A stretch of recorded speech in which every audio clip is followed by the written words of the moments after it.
putting this 2J together. Well, I guess we're tearing it apart right now. That's gonna go in this car. Little IS300 to put together for Jacob. This is a spare. We'll find something to do with that. We're just in the middle of pulling this thing apart, so we'll get her torn down, see how she looks inside. Should be fucking butter.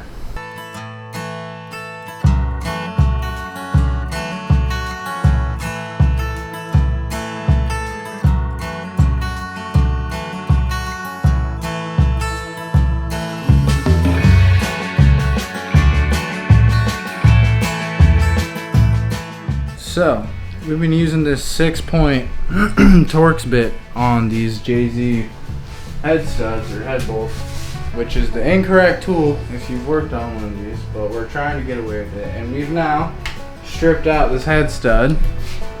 As you can, let's say I can turn that thing by hand.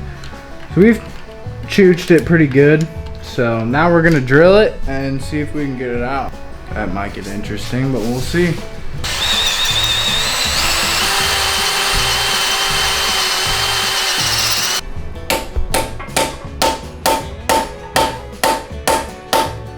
So, it worked fucking miraculously. Head of the bolt's off. Now, fingers crossed, don't strip anymore. Should be alright.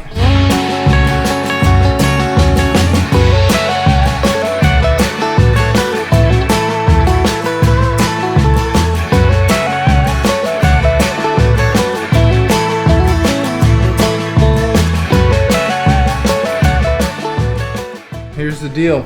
Head's off the engine. She's sitting happy over there. Came off basically without a hitch. Had one little hiccup on one of the head studs, but inside of the motor looks pretty decent, except cylinder 3 was a little rusty. I think that was the valves that were open as the car sat for 2 years or whatever it did. But otherwise, a 2J was, we weren't able to turn the odometer on in the car, but it looks like it probably had like 200K on it. So not bad for a motor with 200K on it. And we'll get the pistons and rods crank out of it and see how the cylinders look after that. And then putting her back together from there, get her ready for some boost.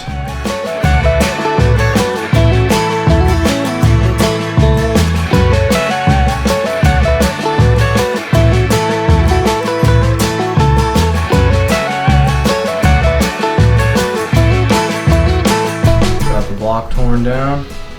Rods and pistons are out. Obviously we'll get those up on the table, we'll get those cleaned up. We're going to be reusing pistons and rods because they're non-VVTi, so big boy rods, and it should be on the 85, so compression won't be an issue. And then gap those rings up, get new bearings in it, get her back together, and fucking shove some boost down its throat. Should be pretty good.